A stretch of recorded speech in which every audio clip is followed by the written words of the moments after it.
There are chambers inside me that whisper, soft as confession, heavy as consequence, the kind of places where love doesn't just bloom, it beats, where desire curls into pulse and memory clings to the walls like perfume, reminding me that not all warmth heals. Some of it burns slow, quietly, beautifully, like survival learning to sing. I've learned the heart isn't always romantic. Sometimes it's a battlefield dressed in red silk. Sometimes it's a mirror cracking beneath the weight of memory. It holds both promise and poison in the same trembling palm, and we drink anyway, because to feel is to gamble with divinity. They say, be careful, but how do you guard what was made to open? How do you protect a pulse that was born to reach for another rhythm, even when it's unsure if it will return? Love has no emergency exits, only thresholds you cross with trembling breath and unsteady faith.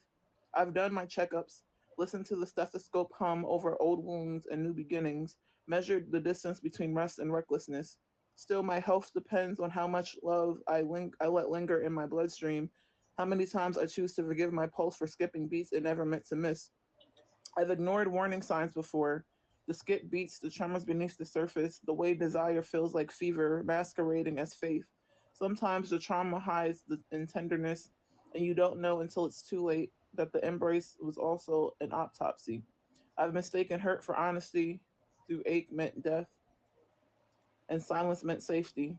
But love has its own kind of emergency room, a quiet place where broken hearts go to relearn the sound of themselves, where trust becomes the only medicine strong enough to numb the ghost. Such a fragile prescription. Take it daily, they say, but never overdose. And yet, every time your lips wrote their pulse against mine, I become impulsive, forgetting all dosage limits. I risked it again because what is the heart if not a gambler that keeps betting on beauty even after losses empty its pockets? There are changes in rhythm lately, not all of them tender. Some sound like goodbye, pretending to be patience. Some sound like stress in the tone of a heartbeat that no longer knows how to rest without worrying who might not return. But even beneath the noise, my body hums with memory, your name hidden in the bass line of my pulse. Still, I listen, I stay alert, because somewhere between the pain and the pulse, between the bruise and the bloom, there is truth, and truth is the body's most sacred pulse. It reminds me that even breaking is a kind of breathing.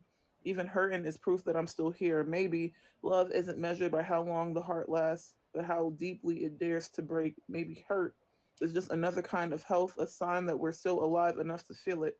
And maybe rest isn't retreat, but recovery, the pause before resurrection. And when they ask me why I keep returning to the site of my own undoing, I